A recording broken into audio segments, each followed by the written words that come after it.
I'm in here and visit with us a little bit, and I know you got a story or two. Thank you, Vicki. I was agreeing with everything. You know, I love it here. And every time I go home to Alberta, Canada, and you know, the months roll by, I think, I don't know, should I go back to the National Finals Rodeo?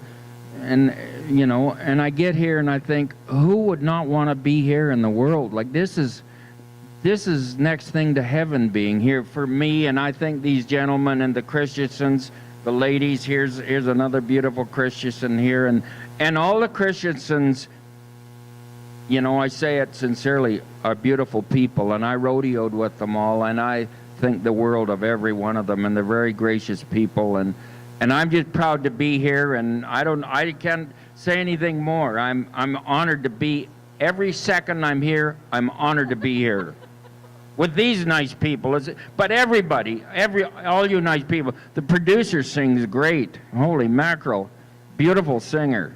Thank you, everybody. I got a question for you guys, and growing up, you know, I got to watch a lot of those legendary broncs, and maybe you can tell me if either of you two, you know, rode these bucking horses. But I'll throw a name out there.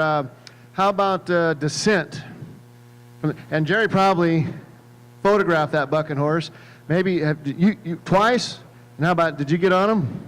I was lucky or unlucky enough to draw him half a dozen times, well, and he's considered by everybody, no comment, as the greatest bucking horse ever. Smitty is right behind him from the CBs and all that, but Descent considered I think Marvin will say, the greatest bronc of all time, everybody. Why don't you expound on your experiences with that bucking horse? Scary. I drew him twice and a year apart at the same place, Albuquerque, New Mexico.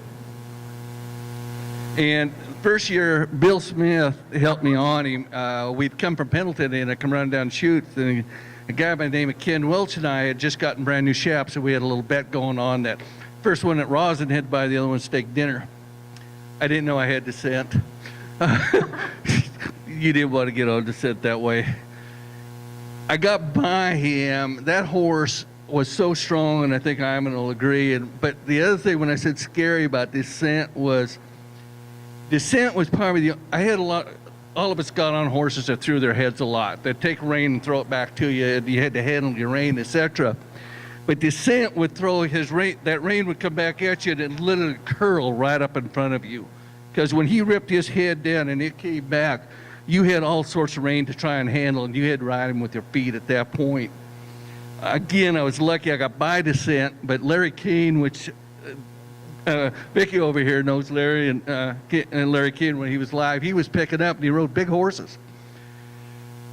And I didn't hear the whistle blew, but they marked me, so I made it, I guess. But Larry Keane told me later, he says, Marvin, he says, I thought about reaching up and grabbing you, but he says, I thought I'd mess up your fall. And Descent threw me right over his head. And he rode big horses. And so Descent, I agree with Ivan. If there was a horse out there that universally was the best bucking horse, that was a just bucking horse. And that's the easiest way to describe him. You're right, Marvin. And the first time I had him was in Denver, and I was a kid, and he was a young horse, and nobody knew him, and he's a beautiful, big Palomino.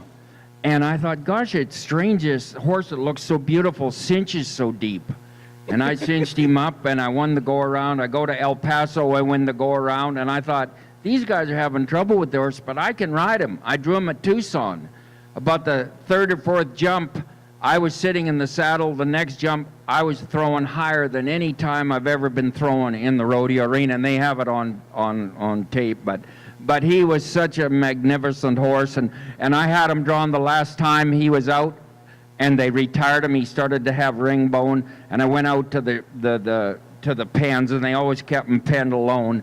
And it was an emotional talk, and I said, you know, Descent, you and I aren't going to see each other anymore. You're going to retirement. I got to still make a living rodeo, and it was quite emotional. And I still remember he stood there and kind of looked at me like, you know, he seemed like he read my mind, and he could do that in a shoot. He was magnificent.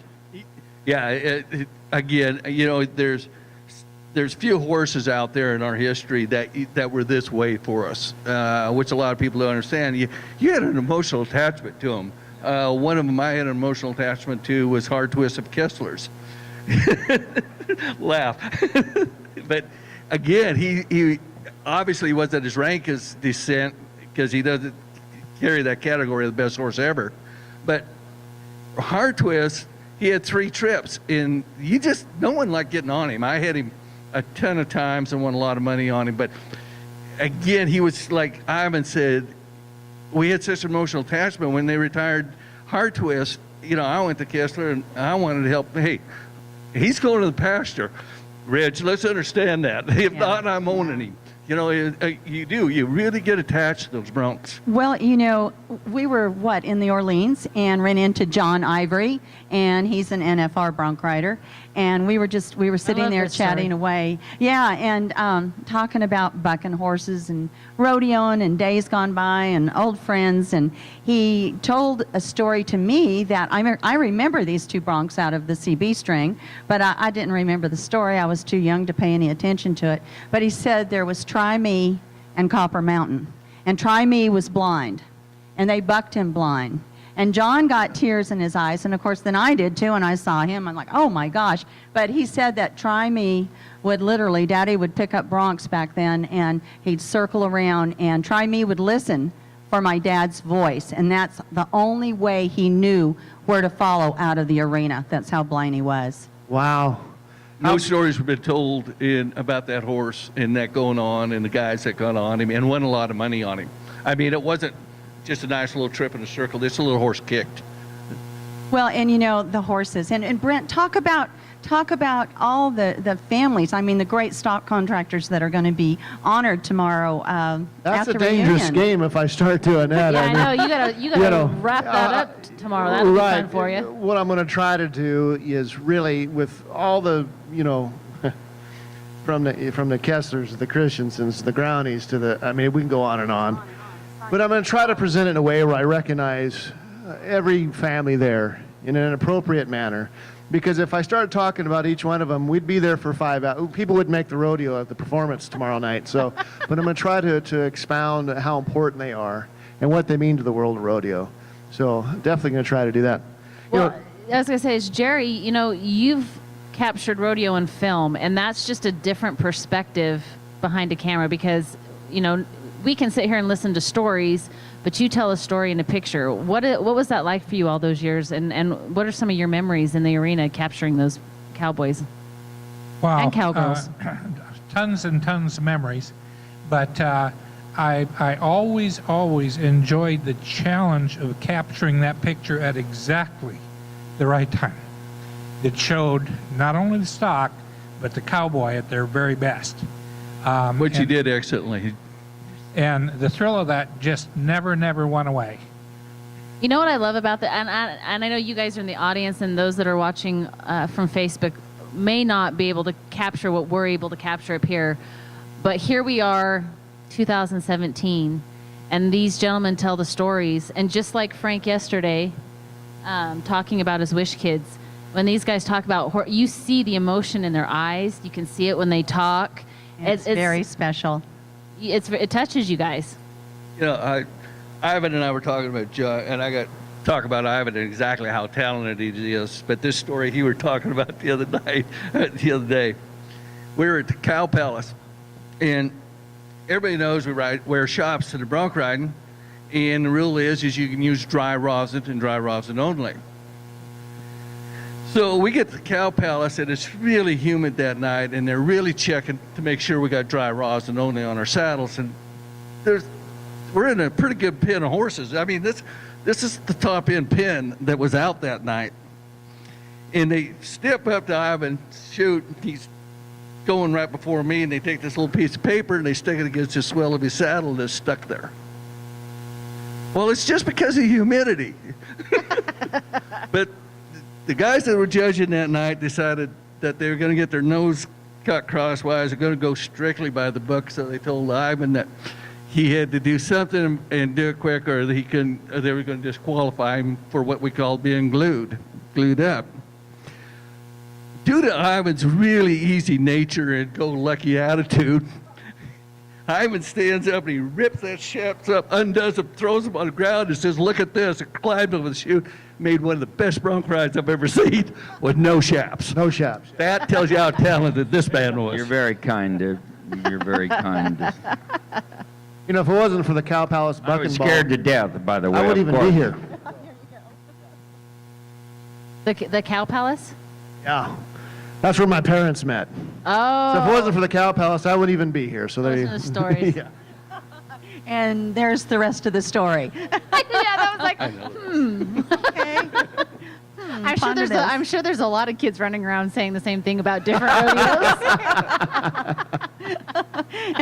And of course, the Cow Palace, you know, it used to signify the end of the rodeo season. And so everyone was at the Cow Palace out in San Francisco, Daly City, trying to make up points. If you had a shot to get to the NFR, that's where you needed to go and fill your pockets so you could qualify.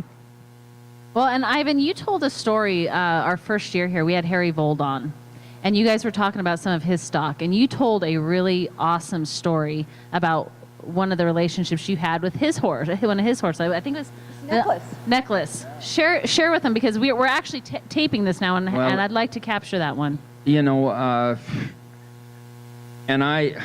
all these men and you ladies, I'm honored to be with you today. Here's a future legend right here, and these other guys are legends, and you girls are legends, and this girl here, and everybody. The Montana bronc rider, how great he was.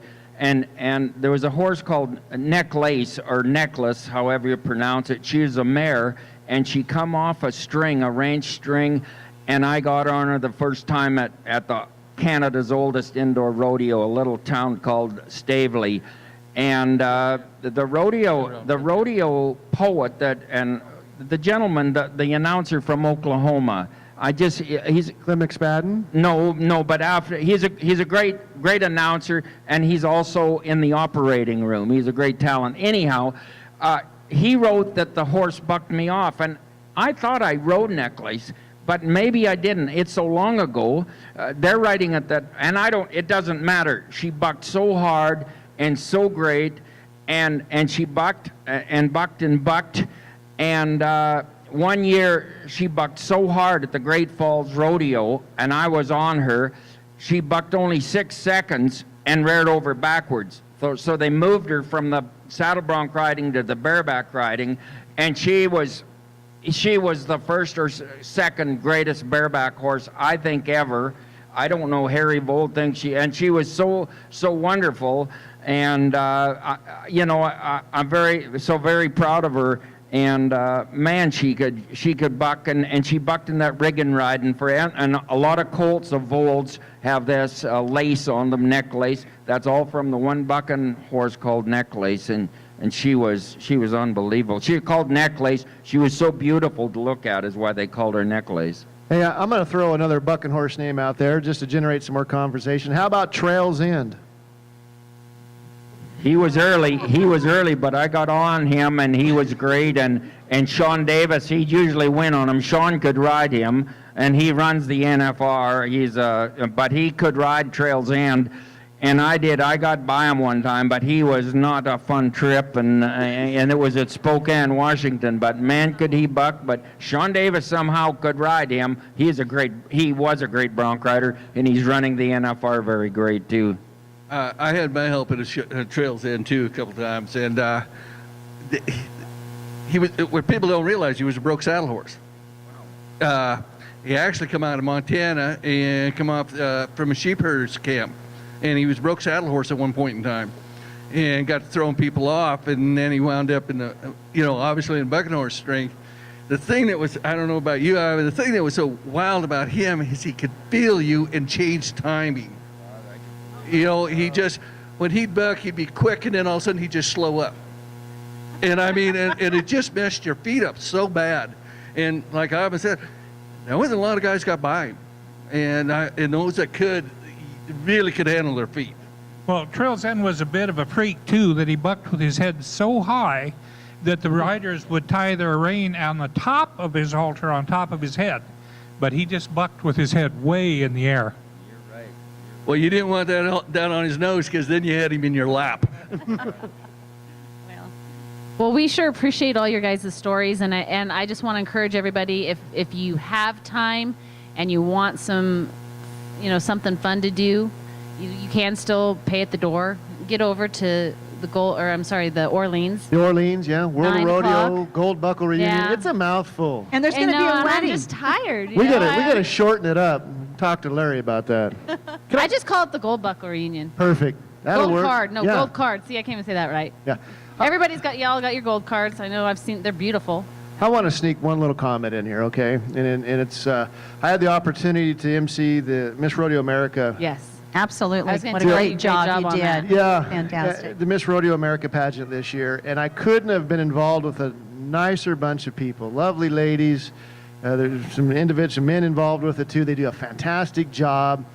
Catherine Merck, our reigning Miss Rodeo America, awesome young lady. From Spokane, Yeah, our rodeo. Yeah, I always have to Washington. plug that. Columbia River Circuit, yeah. Well, And your co-host. Yeah. Yeah, well, I'm going to get to that, and then congratulations to Miss Rodeo Texas, our new Miss Rodeo Yep. America, Lisa Lagashar.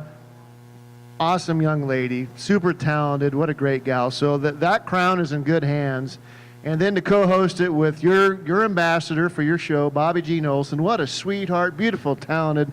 Had a great time, and I'm glad you could lend her to us. Okay. Oh, Yeah. wow. You two did a fantastic job, Yeah. Brent. You guys did great. Made everybody so proud. Yeah, Cool. and it was really nice because between you two being